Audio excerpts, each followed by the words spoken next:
Hola, ¿qué tal amigos? ¿Cómo están? Bienvenidos a Misceláneo, una vez más junto a ustedes aquí en Sexta Visión. Esta apuesta comunicacional que lo único que pretende es entregar un mensaje hoy día de análisis de lo que ocurre en nuestro país, en la región, en nuestra comuna, de la contingencia, sea política, familiar, social, en fin. Y hoy día tenemos un tema que no podemos dejar de tocarlo. Fíjese que todo el país y el orbe entero ha estado preocupado también de lo que ocurre en nuestro Chile, particularmente en la zona norte. Es una zona que tengo el privilegio de conocerla bastante bien, a lo ancho y largo de las regiones comprometidas con el temporal. Muy buenos amigos en esa zona de los años 90. Chile bajo la lluvia va a ser el tema que vamos a analizar hoy día junto a nuestro panel y analizarlo desde el punto de vista técnico, desde el punto de vista crítico, del comportamiento político, de las responsabilidades, porque siempre nace esta pregunta: ¿estamos preparados para la emergencia? Fíjese que nos encontramos con los incendios y quedamos al debe. Hoy día, al parecer, con el agua estamos al debe y con un montón de cosas que nos afectan en el cotidiano vivir. ¿Estamos preparados para una emergencia, por ejemplo, eléctrica? Se hace mucha gárgara, digo yo, así vulgarmente, por parte de las autoridades cuando se ocupan en estas desgracias de los electrodependientes, por ejemplo. Pero no dan el ancho. Frente a un temporal cae un poste y quedan miles y miles de personas sin servicio, en fin. Para eso hoy día vamos a saludar a nuestro panel que nos acompaña, como todas las semanas, don Edison Pincheira. ¿Cómo está usted? Bien decoroso lo veo. Yo pensé que era chamanto primero cuando lo vi, pero es bonita la... Es una mix, una mix, pero permite estar abrigado conforme a las circunstancias de ovejita, de requerimiento, estar acorde con el requerimiento de la temática del programa. Es que está bueno, ante todo... Era una pildorita usted, ¿no? No, más que eso, o sea, mandar mi apoyo, la fuerza, el ánimo a todas las personas que todavía lo están pasando mal a propósito de este llamado tren de sistemas frontales que afectó a nuestro país y que sigue estando presente y que va a permanecer durante algunos días más. Ya, así que ánimo, tenemos la capacidad de levantarnos, el problema es cuántas veces tenemos que caernos. Yo creo que por ahí va el tema hoy. Buen inicio, Edison. Bueno, ser fraterno en estas épocas y ser solidario al chileno, al que camina a pie, le cuesta poco. El problema parece que lo tenemos en otras dimensiones. Mi querido Mauricio Valderrama, ¿cómo está, estimado? Muy bien, Hugo, muchas gracias. Sí. ¿Cómo está su papá? Me voy a preguntarle a don Edison, ya le pregunté fuera de cámara, si dice que está mejor. Sí, bueno, con todos los cuidados que de eso Mauricio sabe bastante, pero a Dios gracias bien. Una vez más, gracias a la gente, a la atención del SAR, ahí en República de Chile con Recreo, excelente la atención, muy dedicado, nada que decir, solamente darle las gracias. Usted nombró un SAR, una sigla. Sí. ¿Qué significa para que ilustremos? Es servicio de alta resolución. Mire. Ya los SAR, los servicios de alta resolución, son unidades de urgencia a las cuales uno debiese recurrir porque tienen toda la operatividad de radiografía, electrocardiograma, las salas de reanimación, más la atención de urgencia que uno va a encontrar en el hospital. Entonces, a veces la gente va y dice, no, voy a ir al hospital para recibir mejor atención. Concurra a los SAR, es la línea lógica. Si necesita una derivación, ellos mismos hacen la conexión vía ambulancia o piden la ambulancia con el hospital regional. De hecho, el SAR es dependiente del servicio de salud. No es, hace uso de espacios de la corporación municipal, en este caso de Cefam María Latife, pero son funcionarios del Servicio de Salud, del Sistema Integrado de Salud. Mire qué bien. ¿Ve? Esa pildorita que se nos quedaba ahí en el tapete con don Edison. Estimado Mauricio, ¿cómo todo está bien, su papá? muchas Que parto preguntando también. Sí, bien, muy bien, muchas gracias. Y soportando las inclemencias del del tiempo nomás, porque nos está tocando todo bien, con harta preocupación, pero ahí estamos con él, apoyándolo. Qué bueno. ¿Por qué hago esto? Fíjese que nobleza obliga. Yo tengo a mi suegra hoy día, aún viva, también nonagenaria ya, por 91 años. Y empatizo mucho con nuestros panelistas porque nos va a llegar a todos, ¿no? Y quienes hemos vivido la partida de nuestros seres queridos mayores ya, sabemos que son preocupantes y tenemos un panel en ese aspecto, conociéndolos bien, muy humanos con sus padres.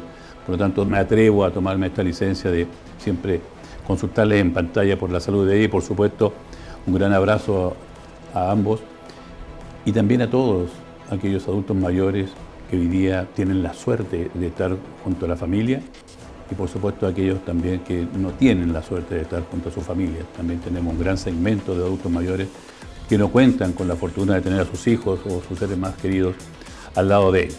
Dicho esto, saludar también a quienes han sufrido la inclemencia del tiempo. Nuestra región no ha estado ajena, afortunadamente no en la magnitud de la cuarta región, de Coquimbo particularmente, Copiapó, que se han visto tan afectados producto de las, ¿cómo le llamaba usted a esto? Al crecimiento de las quebradas, a la manifestación. Activación de quebradas. A la activación de Ese las es el quebradas. nombre técnico. A nosotros nos suena como raro, pero técnicamente los que venimos del campo sabemos que las quebradas son justamente estas pendientes donde se juntan dos cerros, que nacen en el cerro, y que a veces, como se ha visto hoy día, por necesidad, los chilenos han ido ocupando estos lugares producto de la sequía. Son espacios grandes, inmensos, se han ido ocupando y hoy día la naturaleza pasa la cuenta. Abrimos los cartuchos con don Edison. ¿Estamos preparados para las emergencias en nuestro país, don Edison? A ver, el sistema de prevención y reducción de riesgos de desastres en nuestro país ha ido mejorando, se ha ido institucionalizando. Ya cuando la ley 21.364 modifica la antigua ONEMI, la Oficina Nacional de Emergencia, y se crea Senapred, que es un servicio más integral, ¿ya?, destinado a la prevención de desastres. ¿Ya? En un país que estamos dados a los desastres naturales, lógicamente que había que mejorar esa institucionalidad. El problema está en la implementación. Si bien todas las comunas deben tener su plan comunal de gestión de riesgo o reducción de riesgo de desastres, puede que exista en el papel, ¿ya?, pero no ha habido, por ejemplo, una sociabilización de los contenidos de este plan. Hay un desconocimiento funcionario del plan y en la mayoría de las comunas se les ha dejado a manos de los encargados de las direcciones de seguridad pública. Ya hay mucha diferencia, y perdón que lo diga en esos términos, hay una enorme diferencia entre la seguridad pública que apunta a la prevención y la ocurrencia de delitos con la prevención de desastres o riesgo de desastres naturales. Entonces, cuando se deja a cargo a personas que no tienen la expertise, ¿ya?, no digo que no haya voluntad, ¿ya?, pero a veces la voluntad no es suficiente. Hago un paréntesis.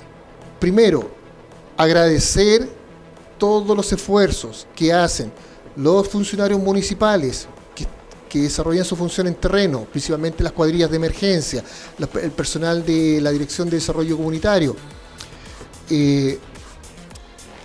carabineros, bomberos. O sea, nada que decir con respecto a la acción que ellos toman una vez que se han ido presentando los diferentes acontecimientos y que requieren de una intervención mayor. Pero ¿qué ocurre acá?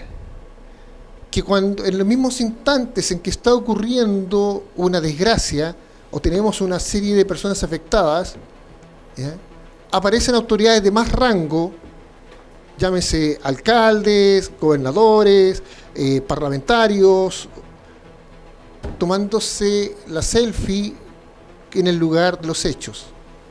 O sea, para mí fue vergonzoso ver estos días a la alcaldesa de Combarbalá cuando venían 2 rescatados en el helicóptero llegando y ella no soltaba el teléfono, que yo un momento pensé que era una notera, que con su micrófono no, era su teléfono que estaba transmitiendo, haciendo un live, transmitiendo en vivo, con 2 personas que estuvieron a punto de morir en el sector alto de Combarbalá, que venían en precarias condiciones, y ella preocupada de que saludaran a la cámara donde estaba haciendo un live para su comunidad. ¿Ya? O sea, esas cosas son muy feas. O sea, no, ojalá que no se repitan, no ocurran. Pero en lo puntual, a ver, la institucionalidad desde el punto de vista legal existe. Ahora el tema es cómo las implementamos. ¿Ya? En la siguiente vuelta, quizás hacemos el cómo debiese ser y qué cosas se están haciendo mal, ya, pero no quiero acapararme los tiempos y quiero ser solidario con Fíjese, Mauricio, que lo que señala Edison, efectivamente existe el papeleo, existe la planificación desde el ideal, ¿no? Porque normalmente cuando yo lo pongo en el papelito es como la carta de amor que mandábamos antes, el papel aguantaba todo, hasta perfume, algunos románticos. Pero éramos más... Era delicado y uno... Aguantaba el papel. Yo no hablaba con sinceridad, escribía con sinceridad. Fíjese que...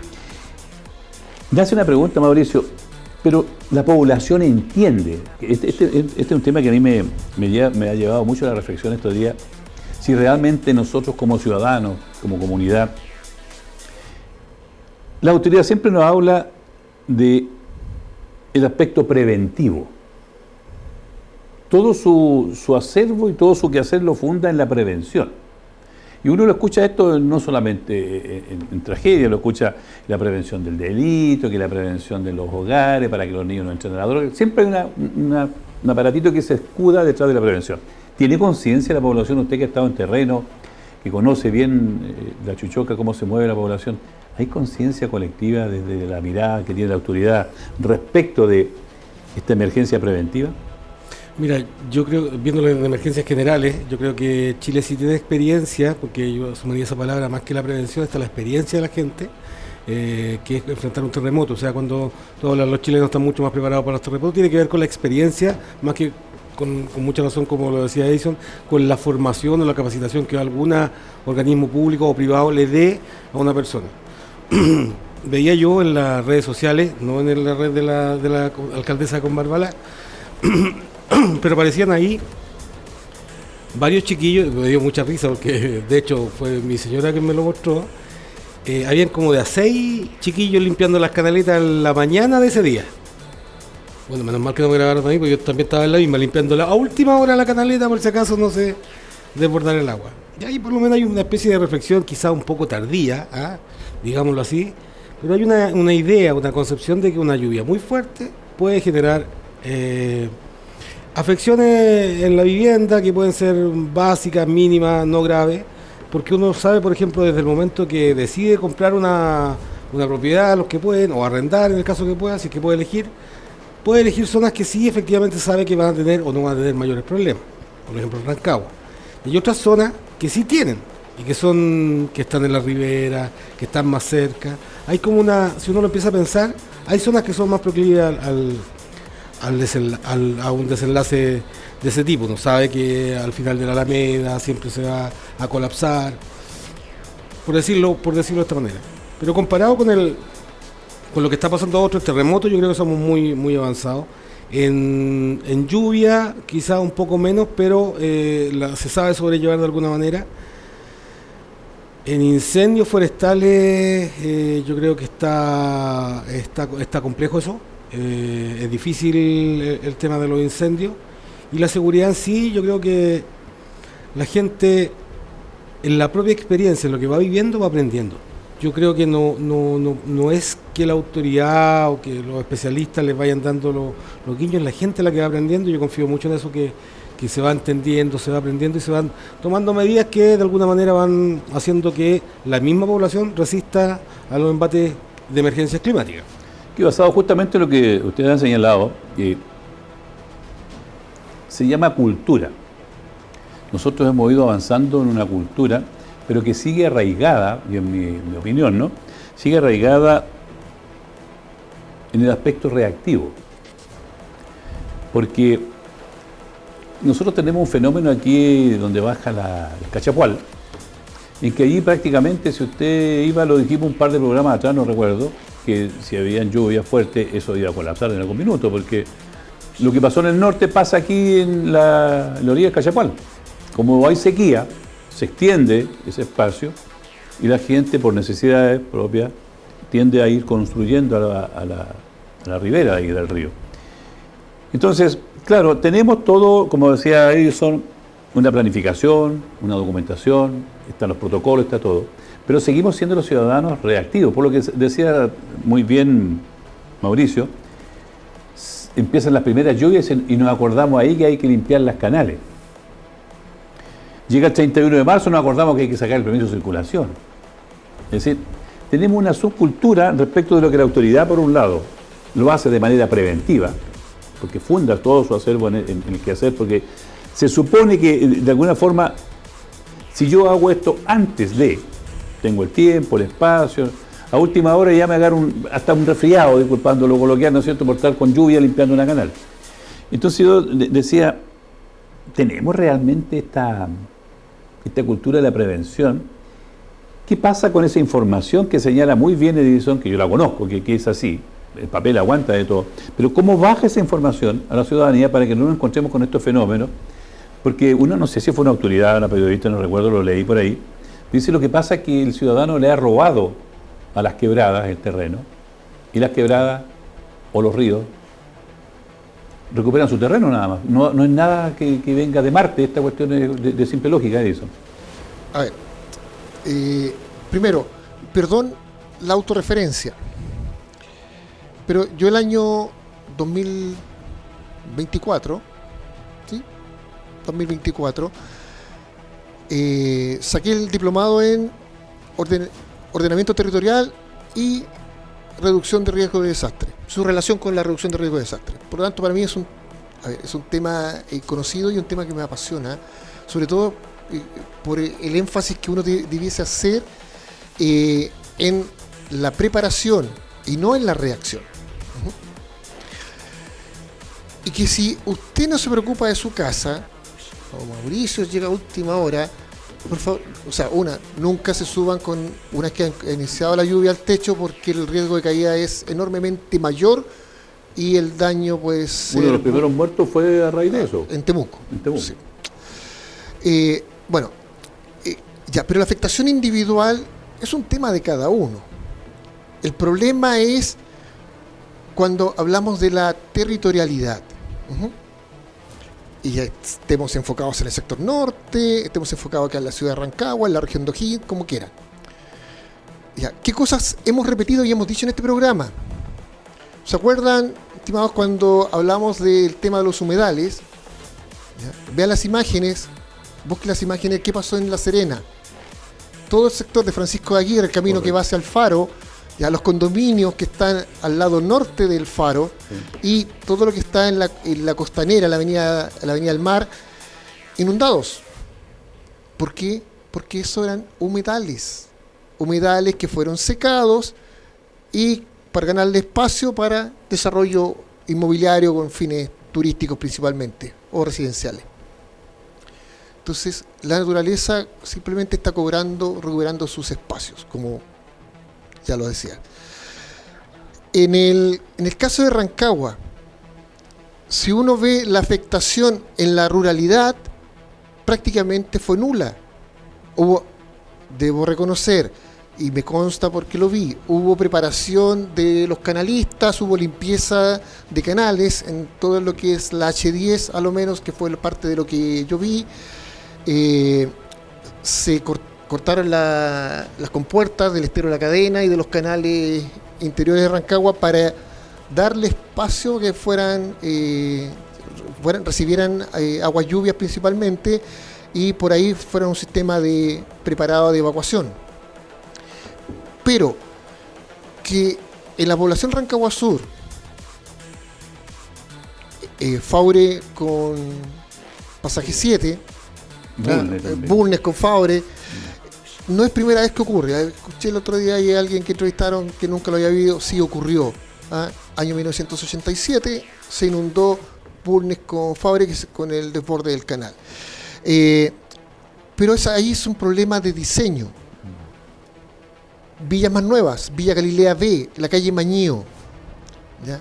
Cuando en los tiempos que trabajábamos en conjunto con las juntas de vecinos, a través de la Unión Comunal, puntualmente hubo un invierno en que pedimos y conseguimos con Esbio que hiciera limpieza de los colectores de aguas lluvias. Y ese invierno pasó sin inundarse por primera vez en largo tiempo la calle Mañío. Posteriormente eso dejó de hacerse y se volvieron a inundar, pero el problema está no en la gente, no incluso ni siquiera en la dirección de obras municipales. El problema está en la ley. La ley dice que cada 200 casas, hasta 200 casas, el diámetro del colector de agua y lluvia debe ser de un máximo de 25 centímetros. Un chiste. ¿Qué es lo que hacen las constructoras, la inmobiliaria? Presentan los proyectos etapa A, B, C, D. Entonces tratan de no pasarse las 200 casas para que ahorrarse esos míseros pesos en el colector de agua y lluvia.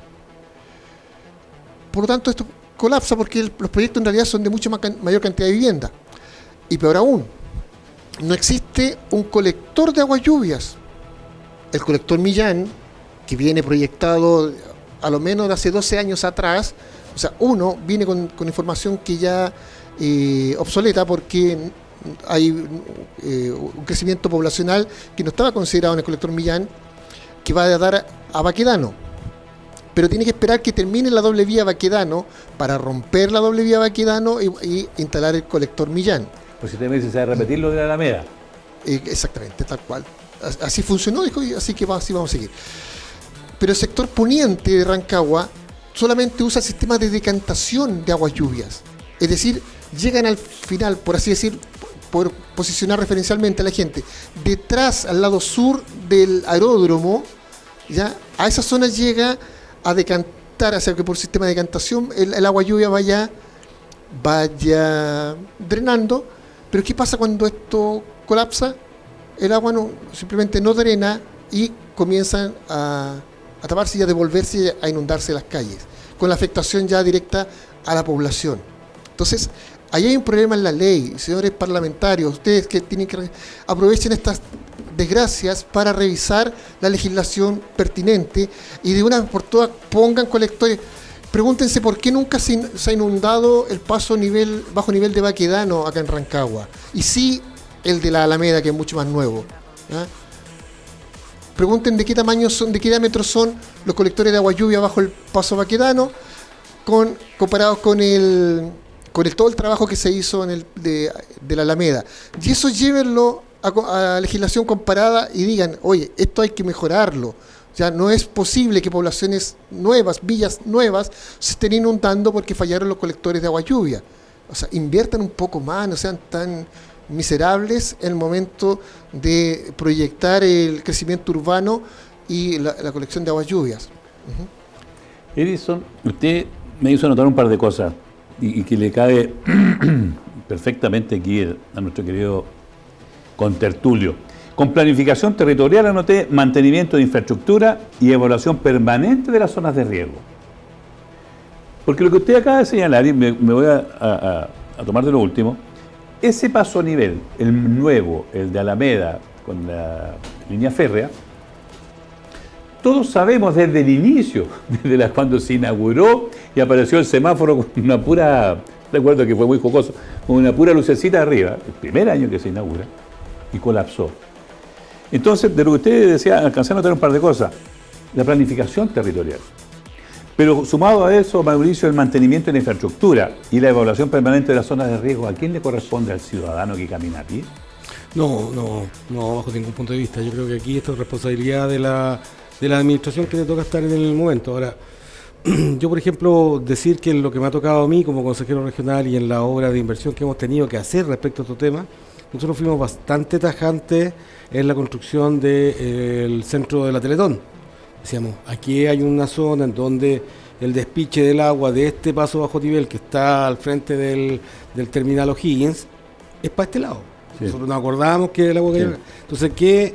Nosotros le pedimos a la constructora de Iguá que hiciera drenes especiales para poder drenar efectivamente esa agua en el caso de que hubiese un caudal mayor. Afortunadamente Rancagua no recibió tanta agua como en otros eventos climáticos, pero sí nosotros tenemos esa consideración, esperamos que la estructura que se ha hecho, porque uno puede hacer una recomendación, pero uno no es un técnico, no estamos ahí, y lo que hicimos fue recomendar que ellos evaluaran la matriz de la cuota histórica, y en base a eso los ingenieros sacaran el cálculo de qué dimensiones específicas se requería para que el agua se infiltrara y no colapsara un centro tan importante. ¿Se imagina usted que fuéramos noticia nacional respecto a ese tema, una inversión de más de 11.000 millones de pesos en algo que nadie vio? Pero los que somos antiguos, digamos, en Rancagua, hicimos nuestro aporte respecto a eso para que ocurriera. Yo, en esto, por ejemplo, en el evento que fue catastrófico del año 2002, fue muy grave. O sea, eso es lo único que podemos comparar respecto a la cantidad de lluvia que cayó hoy día en el secano, que está lo más afectado en Litueche y Las Cabras en nuestra región. No hay tanto damnificado, 200 personas, no hemos llegado a tanto, pero en aquel momento se cortaron las clases, se cortó la luz, se cortó la electricidad, muchas personas damnificadas, no habían calles, se cortó la ruta 5, 2002. Muchísimo problema. Acuérdense que en ese momento la carretera era la carretera, ¿no? Era casi el camino viejo. San Francisco no se podía pasar, el agua pasaba, cruzaba la carretera. Eso fue 2002, que en proporción de cantidad de agua caída es lo mismo. También es un super niño, o un niño Godzilla, no sé cómo se llama allá, o un niño como le gustaría a nuestro director del canal, el Super Robot, una cosa así, un niño Super Robot, una cosa así, algo por ahí. Entonces, comparando las magnitudes de agua, estamos comparados de eso. Afectaciones que hemos recibido en la provincia de Cachapoal más grandes son hace poco, son hace unos 3 años atrás. Recuerda usted que fue Coltauco. Así es. Coltauco, población entera. Pichidegua, ya. ¿Ahí qué se hizo? Se hizo inversión también. Se invirtió en roca, se invirtió en el MOB, se trató de lograr contención para el río. Y bueno, ahora no llegó tanto, es que no es tan comparable porque el agua no cayó en el mismo lugar. Y la diferencia está en que el agua que cayó donde tenía que caer agua, y donde tenía que caer nieve, cayó nieve. Por lo tanto, se mantiene, se condensa y va a otra velocidad su descarga. Cuando no sé cómo se llama, yo no soy experto cuando la cota baja, la cota, no sé a dónde está, más arriba o más abajo, la cota cero, mientras más arriba llueva, la isoterma, sí. Entonces cuando a donde debe nevar llueve, nos quedan los desastres. Entonces, ante ese evento habría que comparar la inversión pública que realizamos como gobierno regional y consejo regional en estas zonas.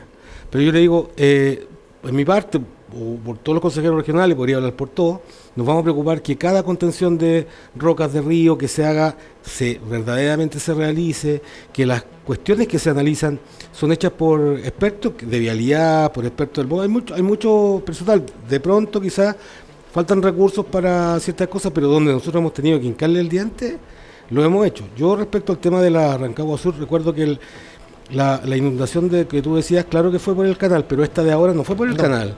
No, el canal no desbordó porque también se hicieron inversiones de mejora. Entonces, claro, vamos tapando una, pero van apareciendo otras. Y en la Rancagua Sur específicamente, me tocó andar con el agua hasta la rodilla ayudando a algunos vecinos, algunos familiares y amigos, así que nos tocó agarrar más de un par de sacos de cemento, pero no andaba con el celular ahí grabando. No se sacó la selfie, eso es lo importante. Lo importante para nosotros, por supuesto, es siempre saludar a nuestros auspiciadores. Vamos a ir a una breve corte comercial y regresamos con este tema para seguir analizando lo que está ocurriendo en el país y fíjese los temas interesantes que se han expuesto hoy día respecto de las responsabilidades. Vamos y volvemos.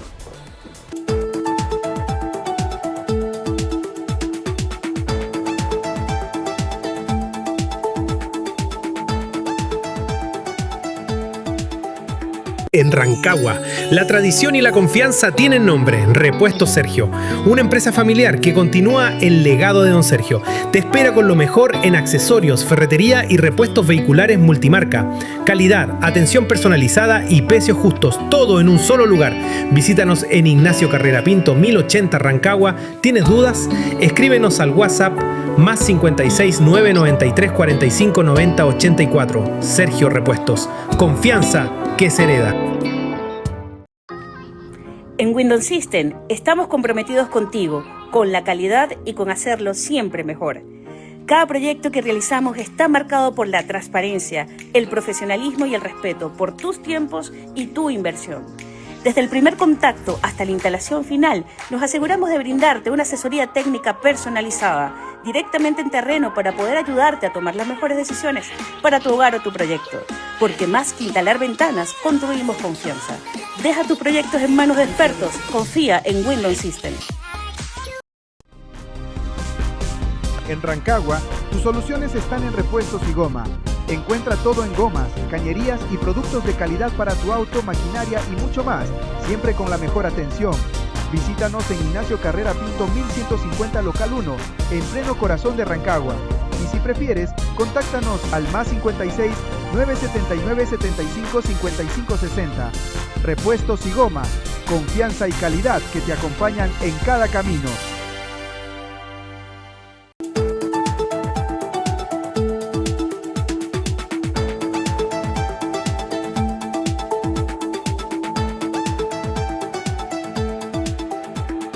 Ya estamos de regreso junto a ustedes aquí en Sexta Visión, misceláneo. Fíjese que hoy día estamos analizando esto que está ocurriendo en nuestro país.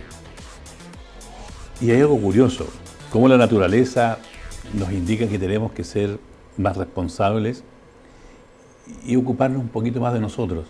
Fíjese que al otro lado nuestro, la gente se está muriendo de calor, los pavimentos se están derritiendo. O sea, es una cuestión que uno dice, pero ¿cómo? ¿Cómo si es un solo planeta? Así estamos viviendo hoy día. Cuando el panel hablaba de las responsabilidades y yo consultaba respecto de ello, fíjese que yo tengo una espina ahí grande, porque en la rotonda de la Alameda, afortunadamente no hemos tenido los caudales de agua que sobrepasaron a otras regiones. Aquí hemos sido tocados por la naturaleza este año con guante blanco, prácticamente. Pero en la rotonda de la Alameda, desde que se inició, porque de ahí nace ese proyecto, ¿se acuerdan los tiempos de un alcalde de Rancagua, Esteban Valenzuela? Lo recuerdo porque en esa época se abrió la Alameda una cantidad de veces.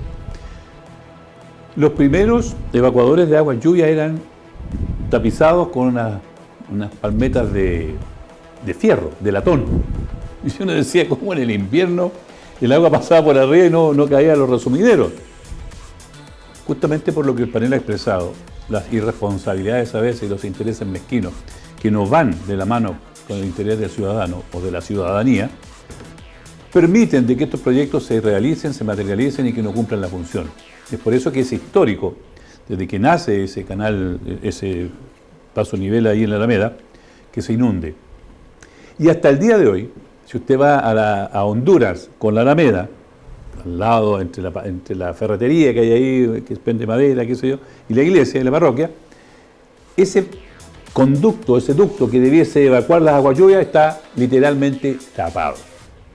Por eso yo consultaba de quién es la responsabilidad de la mantención, por lo que señalaba don Edison Pincheira. No basta con tenerlo en el papel, no basta con tener el modelo, sino que también después de ser permanente la mantención en la infraestructura de eso.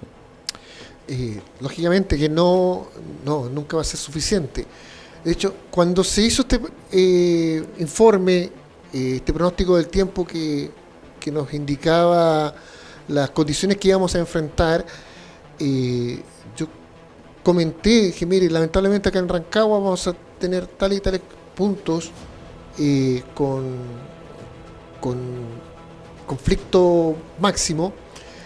Afortunadamente me equivoqué en uno, que fue el sector Santa Elena, ¿ya? Que anteriormente con el desborde del estero La Cadena había sido afectada una serie de viviendas y parcelaciones del sector.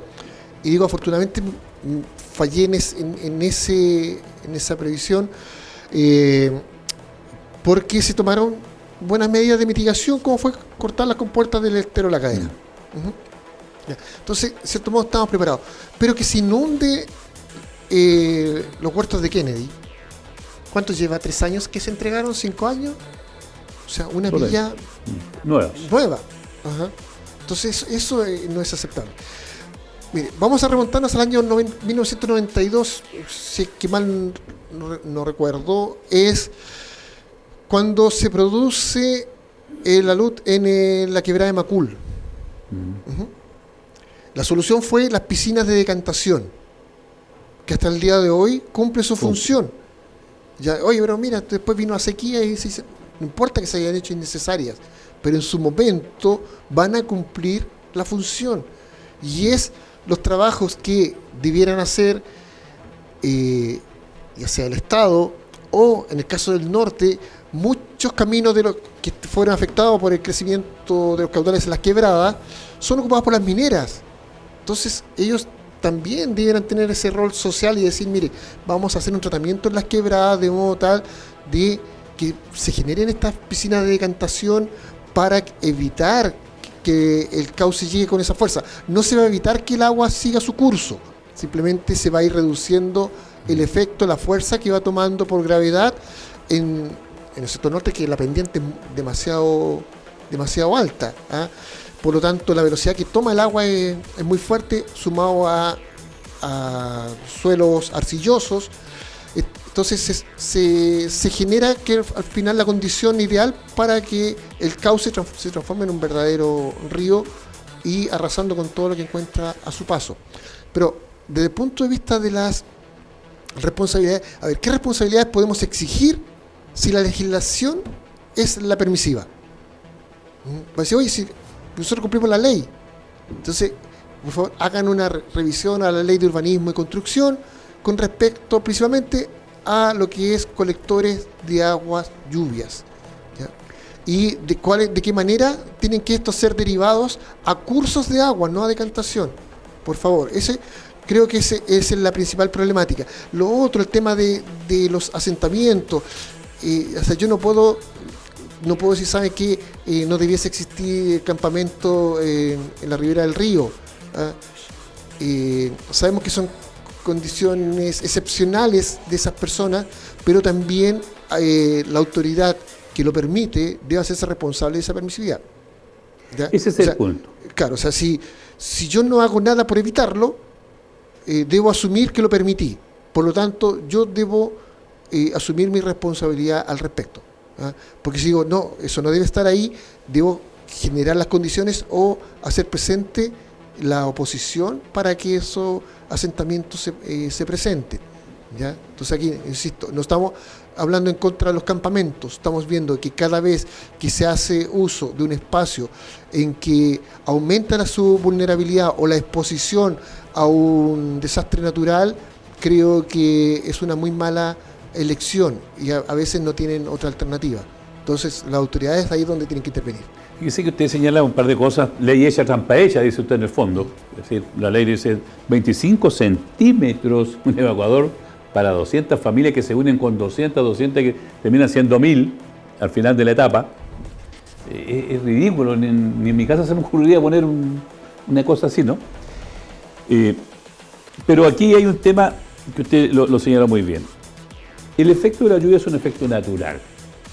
Las consecuencias de ese fenómeno de la naturaleza, nosotros sí la podemos predecir. Por lo que usted señalaba en lo último, por ejemplo, ya conocido nuestro, el sector de ahí de la ribera del Cachapual. Se sabe que en algún minuto una crecida del río ahí va a colapsar.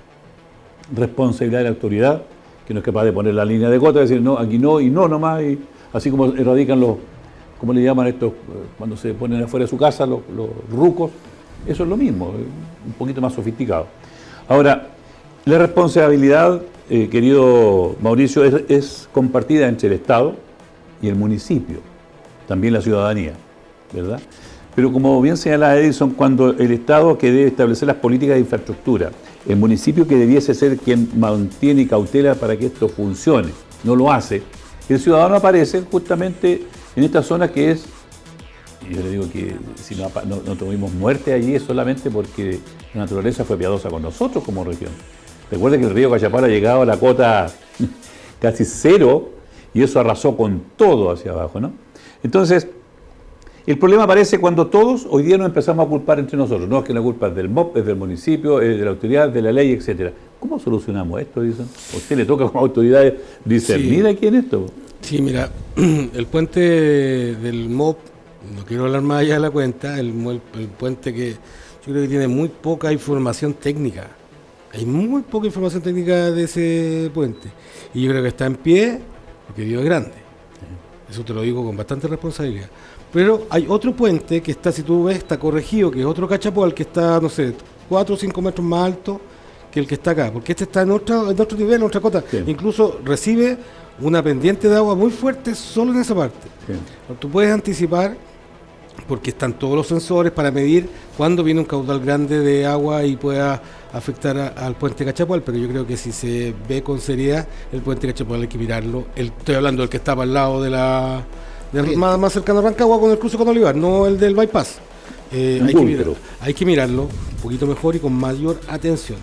Respecto del tema de usted, de qué es lo que pienso yo, bueno, usted me va a dejar soñar aquí y pensar en un mundo ideal, porque así, para comentarle el que está, no me gusta mucho, pero el mundo ideal que yo vería sería un Estado, ya sea por cualquier gobierno, de cualquier sector político, que potenciara y trabajara con la empresa privada que construye casas, que construye pavimentos, que construye estas cosas, para que se enfocara a ser una ciudad más esponja, o una ciudad que aproveche sus aguas, que haga parques que generen infiltración de agua, que reutilicen, o pavimentos que permitan recuperar en un 80 o en un 70% del agua que cae, pavimentos porosos, que reintegren el agua hacia el suelo. Claramente es más caro, pero como estamos soñando, se puede hacer cuando existe una voluntad. Deberían haber también, por ejemplo, impuestos, por ejemplo, municipales, que pudieran ser, usted definir, a esta empresa le cobro más impuestos o le cobro nada de impuestos si viene con un proyecto verde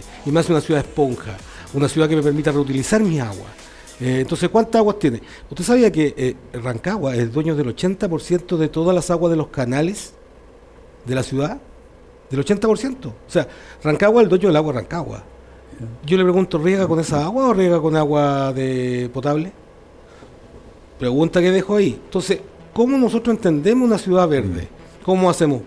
Tenemos un parque que tiene 17 hectáreas, no más, y que cada vez tiene menos espacio porque se le construye un centro de la Teletón, se le construye un colegio, se construyen después parques para hornillas para que la gente pueda disfrutar de un asado, luego se va a hacer otra construcción más y después vamos a terminar con la Capilla Gaudí y nos va a quedar espacio verde de parque. ¿Cómo Rancagua no va a tener al menos 40 o 50 hectáreas de parque? Entonces, ahí yo me empiezo a cuestionar si la fórmula existe. En Japón, en China hay ciudades esponjas muy importantes, hay cementos permeables para que permitan que el agua se infiltre. Podría usted tener en toda la ciudad árboles nativos, pero ¿qué tenemos? Plátano oriental. Entonces hay que repensar, hay que remirar. No le quiero echar la culpa al mundo para atrás, quiero hacerme responsable en lo que yo pueda, y en esa medida siempre voy a estar dispuesto a contribuir de alguna manera que la ciudad esté mejor, se sienta mejor, pero no, esto no se puede hacer solo. No es solo una autoridad política iluminada, ni leyes que lo hagan, sino que también un intercambio bien positivo, que yo siempre lo sueño, que se dé entre tanto la inversión privada y pública respecto al desarrollo de los ciudadanos de una ciudad más bonita. Fíjese, Edison, que a mí me encanta lo de Mauricio porque uno es soñador. El único derecho que nadie nos puede quitar es a soñar. Es un derecho que tenemos cada uno de nosotros y cada uno en sus áreas, en su forma. Pero cuando uno se encuentra con la realidad en donde el propio Estado muchas veces incurre en la falacia de contratar empresas, en Talcahuano se ha visto en la 8ª región, empresas fraudulentas, que se llevan los recursos del Estado sin hacer nada, que le quedan debiendo a sus trabajadores, etcétera, que utilizan fuentes en otros países para lucrar. Uno cae en esto de ser un poco más severo respecto a lo que señalaba Edison. Son ustedes, nuestros parlamentarios, quienes deben hacer la pega. Todo lo que ocurre hoy día, todo esto que nos lleva a sufrir como comunidades, como sociedad, obedece muchas veces a la flaqueza que otorgan justamente ustedes a través de leyes mal hechas. Leyes hechas desde el escritorio, por eso son solamente reactivas. A mí me cuesta encontrar un honorable en la calle en Rancagua. Yo soy bastante peatonal, ando en micro en Rancagua, recorro Rancagua, pero le debo decir de que no veo un parlamentario en la Plaza de Armas, al menos, donde más frecuente, la zona céntrica, un par de años que no me encuentro con un parlamentario en la calle. Entonces, ¿Cuál será el feedback que genera ese honorable para llevar nuestra voz al Congreso? Normalmente los parlamentarios se reunían con la sociedad, se saludaban en el centro, uno podía expresarle algo, ¿no? Era como la forma de hacer política y la forma de ser político. Yo veo a Mauricio, veo a otros cores, veo a Macay, veo a Pedro Hernández en la plaza, nos tomamos incluso a veces hasta un café o lo veo compartiendo con la comunidad, haciendo esta búsqueda de las necesidades del pueblo. Pero parlamentario me va a creer que yo no he visto, y no quiero ser lapidario con nadie, sin nombre y sin apellido. No he visto a ninguno. Si hubiese visto uno de cualquier sector, diría, me encontré con él hace una semana. No veo eso, Edison, hoy día. ¿Cómo alimentamos estas necesidades? A ver, no nos corresponde a nosotros dar la respuesta con respecto a la actitud que pueda tener cada parlamentario. Pero voy a aprovechar de algunos dichos bien puntuales. Muchos alcaldes, al momento de ser entrevistados, entre toda la emergencia, pedían que la intervención de las Fuerzas Armadas, que saliera personal del Ejército, de las Fuerzas Armadas en general, a ayudar a los sectores damnificados. De hecho, Connie Santa María tuvo un impasse, un error no forzado, por así llamarlo, en que ella dice, le pregunta al gobernador ¿qué va a cambiar la presencia de militares en el sector, que no sea más allá del aporte de fuerza. Y a lo mejor esa fue la intencionalidad de la pregunta, porque voy a hacer la comparación. Hace unos días atrás, a propósito del terremoto en Venezuela, donde va un equipo especializado chileno de rescate, ellos son bomberos, y él da una entrevista al regresar, y dice, nosotros nos comenzamos a preparar con antelación, generaron, así como tienen su preparación para los bomberos, tienen 2 centros de preparación para rescatistas, donde hacen ensayos, pruebas y se gradúan, estudian, se preparan para eso, siendo bomberos, pero son bomberos rescatistas, además. Al punto que en el año 2010, él comentaba como anécdota, dice, a mí los colegas extranjeros me comentaban después del 2010, cuando escuchamos un 8.8, todos fueron a preparar sus cosas, sus mochilas, su equipo, para dirigirse a Chile y venir a ayudar en la faena de rescate. Pero el gobierno del momento le dice, ¿sabe qué? No es necesario porque los equipos de rescate van a dar abasto. Adicionalmente se sumó a que en Chile no hubo tanto derrumbe, a excepción del Cerro Alto del Río allá en Concepción, o los derrumbes fueron de autopistas, de infraestructura, pero no de viviendas. Entonces, digo yo, podría a lo mejor desarrollar un perfeccionamiento del personal de las Fuerzas Armadas y prepararlos para actuar en desastres naturales, porque los llevan a conscriptos principalmente, los llevan cuando hay incendios forestales, sin preparación alguna, ¿cierto?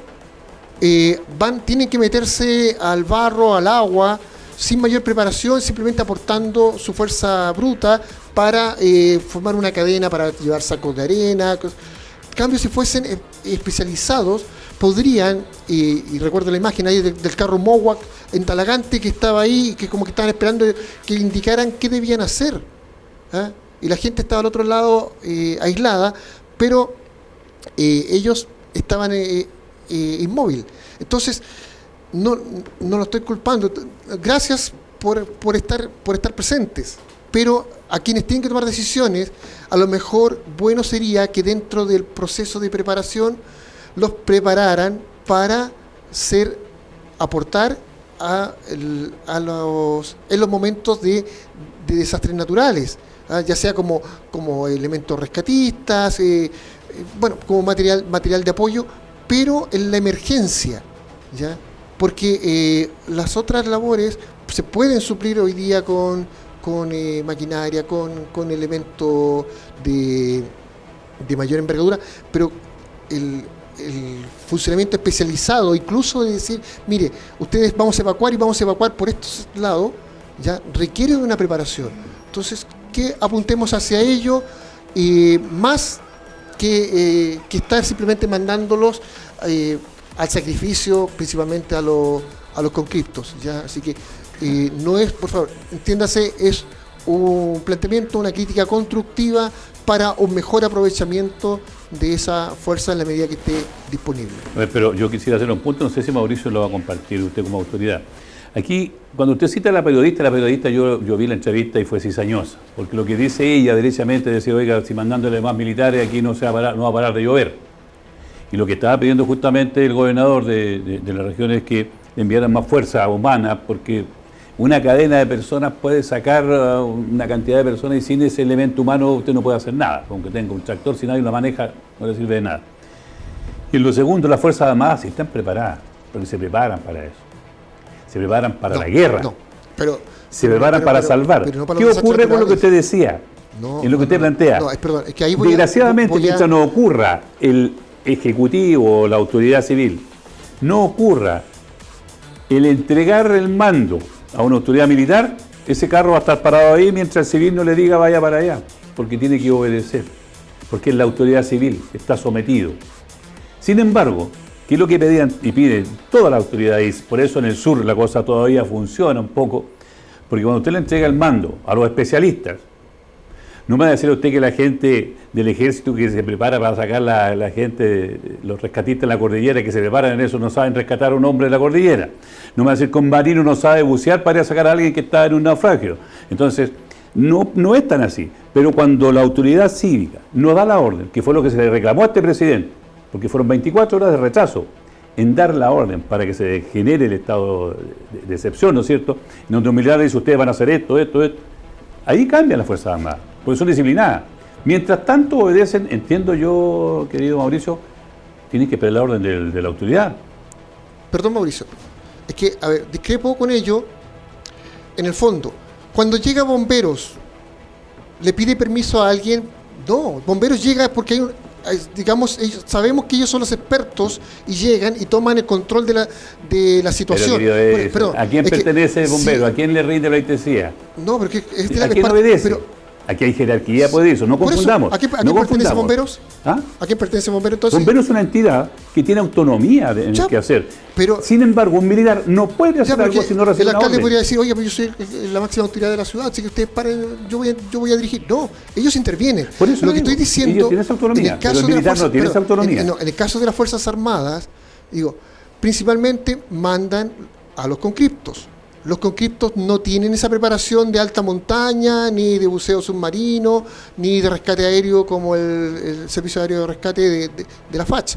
No estamos hablando de esa fuerza especializada que sí existe, sabemos que existe, pero que son fuerzas de élite y son menores, ¿ya? Y la envergadura de este desastre requería el repliegue de todas las fuerzas disponibles.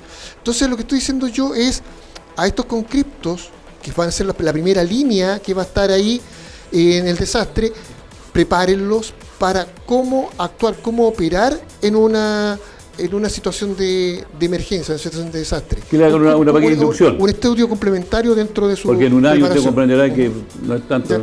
Lo que yo te puedo aportar de mi experiencia, lo que me ha ocurrido a mí en un momento de crisis, como fue los incendios del 2017, fueron los incendios 2015, no 17.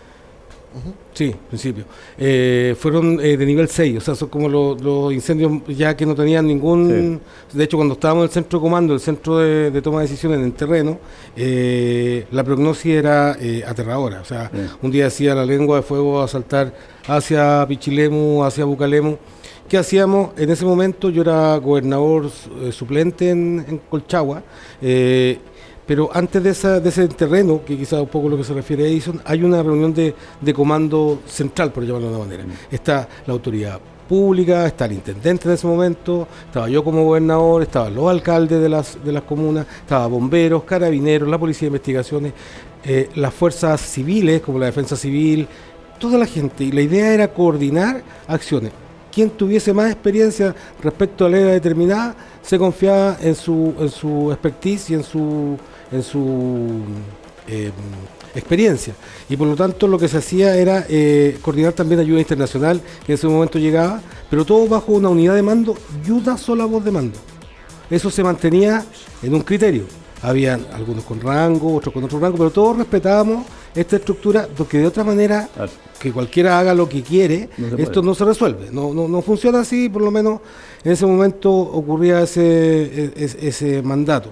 Y recuerdo que en ese entonces había muchos equipos especializados en distintas áreas, yo conocía muchísimo, y de hecho hay uno de ellos que conocí en ese momento que era un equipo, o sea, lo conocí mucho después, pero en el 2023, era un equipo de bomberos especializado en rescate acuático, en rescate de río y de emergencia. Ahora, para que ustedes vean, esta emergencia, lo que han hecho bomberos de la región es llevar este equipo especializado a Coquimbo, al norte, a trabajar para poder hacer todo ese apoyo. Entonces la región se ha preparado. Nosotros tenemos la mayor cantidad de carros de última generación, carros norteamericanos, carros de la mayor tecnología que hemos podido dotar, carros aljibe, todo esto preparándonos para la emergencia. Yo creo que esta región de alguna u otra manera, por lo menos en lo financiero, técnico, porque el capital humano avanzado que tenemos ha sido importante, hemos contribuido en lo que a nosotros nos pueda... ¿Y las autoridades están preparadas para esto? Sí, yo creo que hay un criterio. Yo no diría, mira, hay algunos que creen que están más y otros que creen que están menos, pero yo creo que en rigor sí, porque por ejemplo, mira, yo llamé a Senapred el día antes de que empezara la lluvia. Me reporté, le dije quién era, dije, ¿cómo hago la derivación de los requerimientos que me haga la persona de Coltauco, la persona de Codegua? Me dijo, mira, el número especializado es tienes que tomar este camino en cada una de las comunas. Y así lo hice, tratando de ayudar dentro de ese concepto para no, digamos, colapsar al mando central que tiene que estar respondiendo otras inquietudes. Por lo tanto, tú como autoridad tampoco te quieres saltar los caminos, porque eso también entorpece, porque quizás alguna persona no lo entienda y no ponga en su lugar a esa autoridad diciéndole, oiga, póngase en la fila, como debería ser, y va a querer resolver algo y va a generar un problema mayor. Esa madurez yo creo que se tiene en gran parte de las autoridades actuales. Mire, nos pilló la hora, me está marcando el director. Buen tema. Yo creo que todas estas cosas que se conversan aquí, tenemos la fortuna de poder conversar, de poder sacar entre todos una idea en común. Yo me quedo con lo último que rescaté de lo que planteaba don Edison. Claro, muchas veces uno quisiera tener la solución para todo, pero el rescato lo que él plantea desde el punto de vista de la educación. No es malo, dado a lo que estamos viviendo, que además de la instrucción propia militar, que tiene un propósito, también se le sumen estas características ciudadanas para mitigar un poco cuando nos veamos enfrentados a esto, porque la fuerza militar no está en lo que están haciendo el servicio militar, la fuerza militar está en los que están de planta. ¿Cuántos habían? 1.000, 2.000 viejos que se inscriben en el año. No representa la planta. Los especialistas son los que se quedan, los que les gusta la camiseta y dan el ancho por lo demás.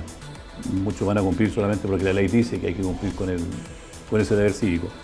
Me quedo con eso, creo que no es una mala oportunidad de aprovechar ese elemento humano que además, que una vez que salga, si no se queda, va a quedar con esa experiencia, con esa instrucción. No va a ser un especialista ni un rescatista de élite, pero sí va a tener las nociones básicas para enfrentar una catástrofe y puede salvar su familia. Se nos hizo corto el programa, le agradecemos por vuestra sintonía y nos encontramos la próxima semana con otro tema junto a nuestro panel. Que esté muy bien, muchas gracias.